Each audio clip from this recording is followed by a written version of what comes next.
What's up, guys? Welcome back to the YouTube channel. I just got over here to the trailer working on a race car. We're going to crawl up under it real fast. We've been having some issues the last couple outings, and one of the things that we changed, bar angles, trying to make the car squat a little bit. At Fayetteville, of course, what we were doing, we had some issues. It was going left, going left, going left. Had to put a bunch of rear steer in it to make it go back straight. So not that big a deal. We're like, that's just odd. We went to Harold's next weekend, had to turn the power down on the car, and then the car was suddenly turning right. So when we were at Fayetteville, we were going pretty fast, 125, 60 foot. We were trying to go 140, 145, 60 foot at Harold's, so power distribution was a lot different. We did put 100 extra pounds in the back at Harold's too, so we started taking rear steer out of the car. It took us basically on the fourth pass where we finally got it mostly straight. It still ain't perfectly straight, but it's closer.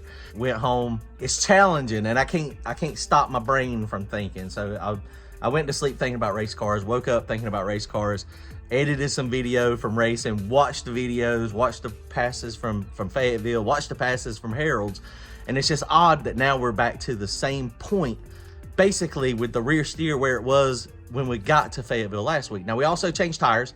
So we put the big tires on the back, the 13 3/4 wide, Mickey Thompson's. We did check rollout. The one on the driver's side is a 1/4 inch smaller than the one on the passenger side. And so, I'm sorry, no, it's not even a 1/4 inch, it's 1/8 of an inch. It's 1/8 of an inch difference. So that's even less rollout. So it's not the rollout of the tires that's doing it. And if you think about it, Fayetteville, we didn't change tires from side to side. So Fayetteville was going hard left, and then at Harold's it was going hard right, undrivable in both situations. Now we race off the trailer a ton, so we generally go off the trailer. So we got to fix this thing. It's not acceptable to take 4 passes to get the car kind of ironed out back straight. We know what changes we got to make it go, but a lot of times it's off the trailer. So luckily yesterday at Harold's we were able to make those shakedowns, and we got it closer. First round was very sketchy. I had to race the big blower car, and man, that thing was bad. It's a bad to the bone car. Kind of way out drove it. If I'd have been in the left lane, I'd have probably got DQ'd because I'd have probably crossed centered. But I didn't have it out of bounds on the right side, and so it drove over there. And you know, when you're driving the car, you're driving it by the seat of your pants. And so it felt like it was still controllable, even though it was all over the track. Got into finals with Shannon. We got out there, car took off straight, and it was pushing left just a little bit, but it wasn't bad. And I was trying to put a little bit of input in it, and then it just kicked the tire. And it's based on how rapid it kicks the tire. So if it's an easy kick, then generally you can kind of try to drive through it if the seat of the pants tells you it's okay. But that one kicked over kind of fast. It felt like, so I just eased off the gas, and he blowed through and got the win. So that's pretty awesome. But we got to fix it. We got to fix it. The car's got to go straight. And I think I know what the problem is. I think, after thinking about it last night and thinking about it today and looking at the video, when I set this car up, I had it set up for a kind of higher ride height. So I've got QA1 shocks. They got 7 inches of stroke. The body is longer, of course, so you have to spread them out just a little bit longer. And I think we're bottoming out the shock. And if you think about it, if you're separating the car, you got about 1 inch, and it'll separate, and the shaft will come out of the body of the shock. And that's fine. But if you're squatting, then you got to kind of set the shocks a little bit different. So my shocks are all the way at the bottom on the rear end, so I don't have that much ability. And I think I had about 2 inches of shaft showing. And if you think about it, when you're trying to go really fast, like at Fayetteville, you hit really hard, a lot of power, it squats really hard on the right side because of the natural twist of the car.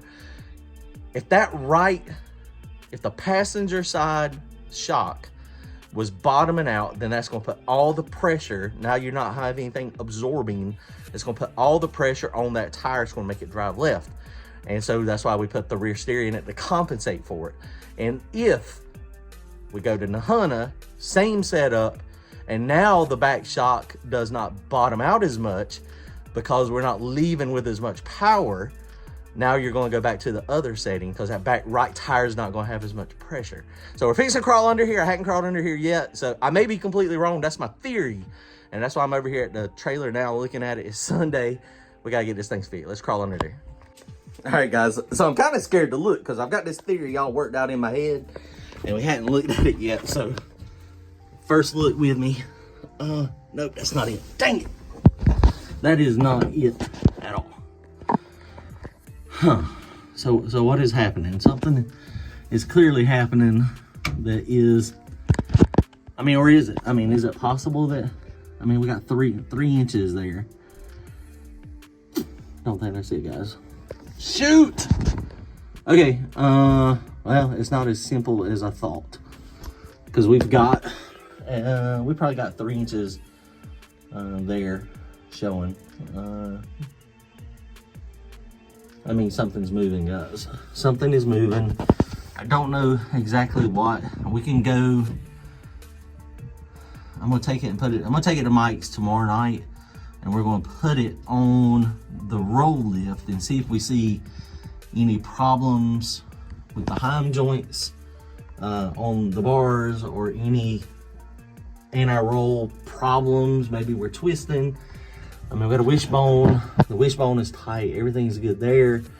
I don't know, guys. Well, that's what I was thinking. I mean, that's probably, it's probably got 2 inches out, maybe 3. I've got shock sensors. I just have not had an opportunity to put them on. So, man, that really sucks. I was really hoping it was just bottoming out the shocks, but that is not the case. So now we got to figure out what's happening.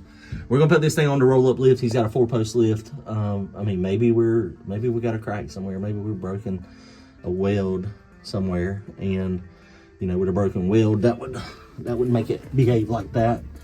If with under big power, it was you know, doing something versus what it's doing the other. I don't know. Okay. Oh well. Dang it. Okay, that sucks. Okay, this video will also contain when we got it up on the lift to see if we see anything on the roll rack. Right. All right.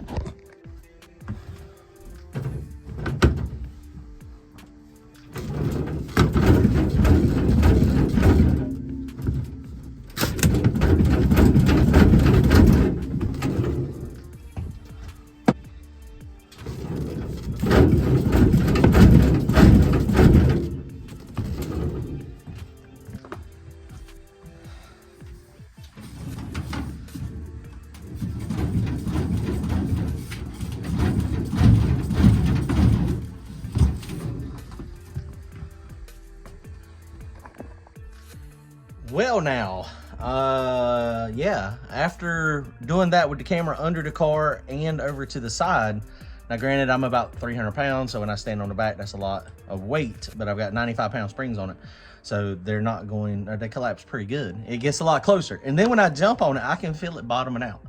So it 100%, with me standing here and cramming on it, it bottoms out.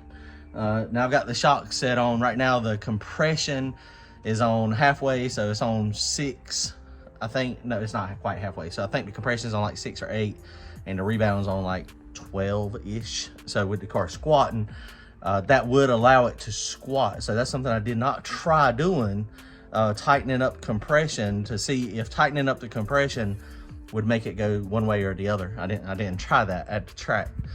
So now I'm back to maybe that's what it is, guys. I may be right in my thought process that maybe we're that soft spring in the back, you hit it real hard. I'm gonna insert some clips here from Fayetteville. You can see it from, you can even see the hatchback. It's like it goes down and then it bounces just a little bit. So that would make sense if it bottomed out there.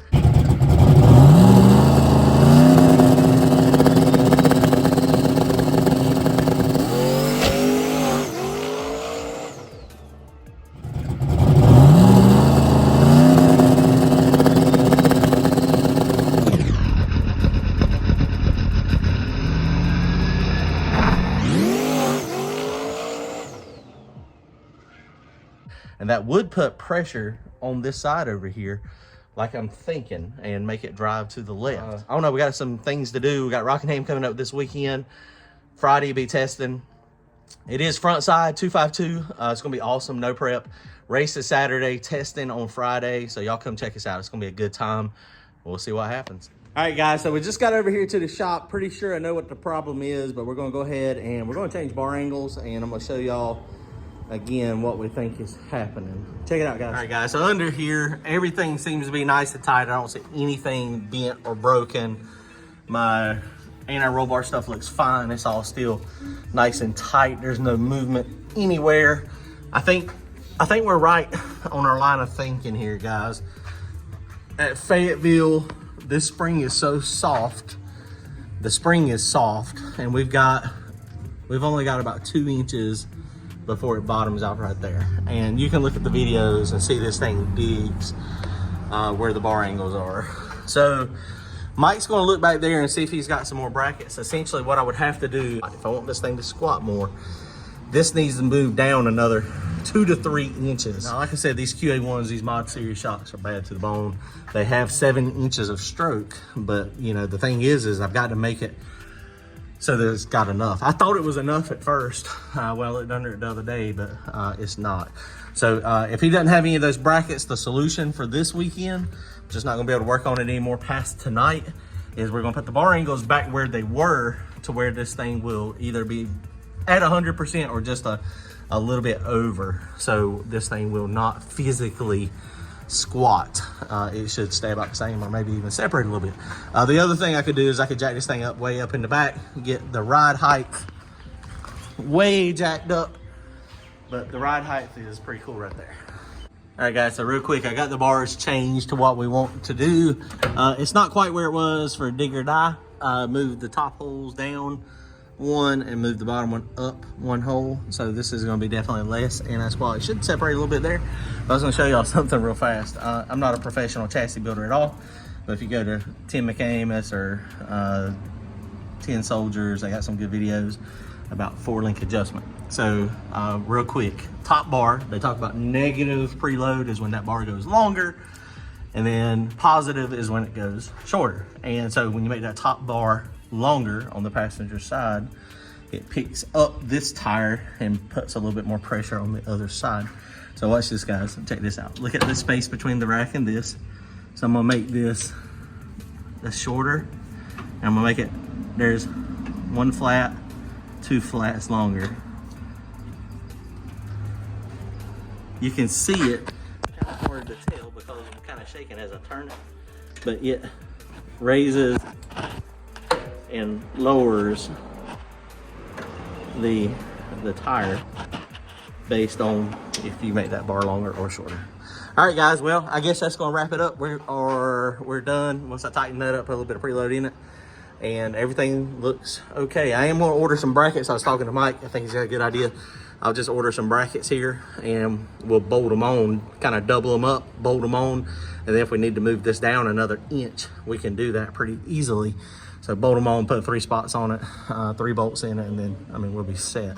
So I'm gonna go ahead and order those from Summit or Jake's tonight and get those coming. All right, guys, well, that's gonna be it. I think we found the problem though. All right, here we go.